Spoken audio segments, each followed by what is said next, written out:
અમદાવાદના પાલડી વિસ્તારમાં આવેલ ચંદ્રનગર બીઆરટીએસમાં ગૌ તસ્કરોની કાર ક્રોસિંગ તોડીને રેલિંગ સાથે અથડાઈ.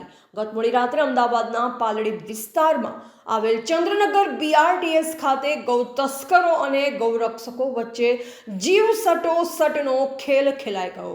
ગત મોડી રાત્રે રિનોલ્ટ કંપનીની એક કારમાં કેટલાક વિધર્મી ગૌ તસ્કરો 4 ગાયોને લઈ જઈ રહ્યા હતા, ત્યારે બાતમી આધારે ગૌરક્ષક દળના સભ્યો દ્વારા તેઓનો પીછો કરવામાં આવેલ.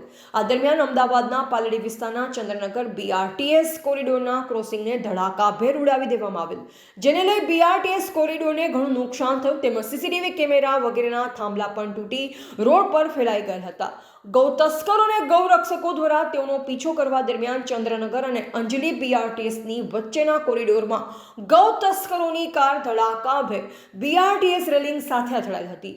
દરમિયાન બહુ તસ્કરો નાસી છૂટવામાં સફળ નીકળ્યા હતા.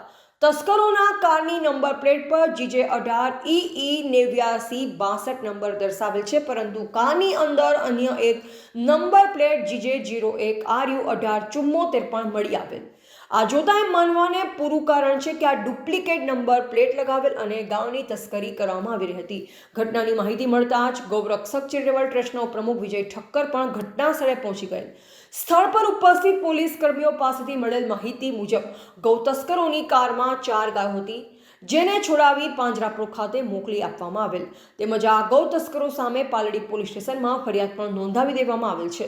ઘટના સ્થળે ઉપસ્થિત નાગરિકોમાં ભારે રોષની લાગણી જોવા મળી રહી હતી અને તેઓના કહેવા પ્રમાણે સત્તાવાળાએ આની સામે કડક હાથે કામ લેવું જોઈએ અને ગૌરક્ષકોને રક્ષણ પણ પૂરું પાડવું જોઈએ તેમજ તેમની કામગીરીને બિરદાવવી પણ જોઈએ. રિપોર્ટર વિજય ઠક્કર, અમદાવાદ.